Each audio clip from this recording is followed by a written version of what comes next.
औरों से अलग राजनीति का दावा करने वाले अरविंद केजरीवाल की पसंद किस प्रकार की है, ये उनके अब तक की यात्रा से समझा जा सकता है। उन्होंने स्वयं जीवन में जो आचरण करके दिखाया तो वो क्या था, अन्ना हजारे से उनकी शुरुआत हुई और फिर उन्होंने कहा कि वो वीआईपी कल्चर नहीं रहेगा, फ्लैट में रहेंगे, नीले रंग की वैगन आर रहेगी। तो ये सारे वादे धीरे धीरे तोड़ते गए।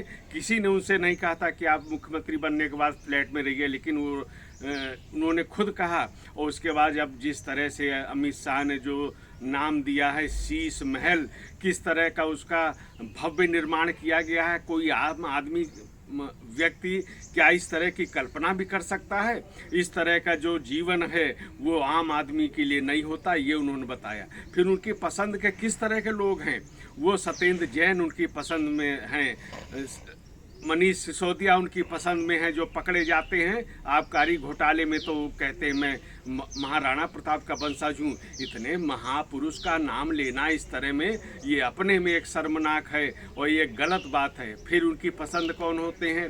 राघव चड्ढा, राज्यसभा में भेजा जाता है राघव चड्ढा को, और वही राघव चड्ढा ने क्या किया राज्यसभा में, किस तरह के नाम उन्होंने दिए सेलेक्ट कमेटी में पहुँचाने के लिए। वो एक तरह का फर्जीवाड़ा था, उसको पकड़ा गया तो देखा गया कि ये।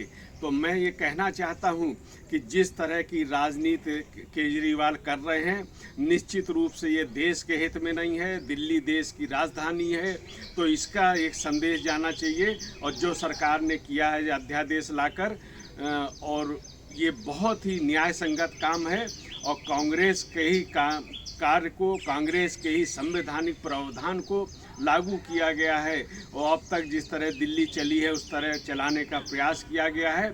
लेकिन केजरीवाल की अपनी निजी महत्वाकांक्षा इतनी है कि वो एक विशेष राज्य के दर्जे में संतुष्ट नहीं हो रही है। इसलिए इस तरह के जो कार्य उनके द्वारा किए जा रहे हैं निश्चित रूप से निंदनीय है। और अगले चुनाव में तो कम से कम इनको, जनता को चाहिए कि इनको सबक दें।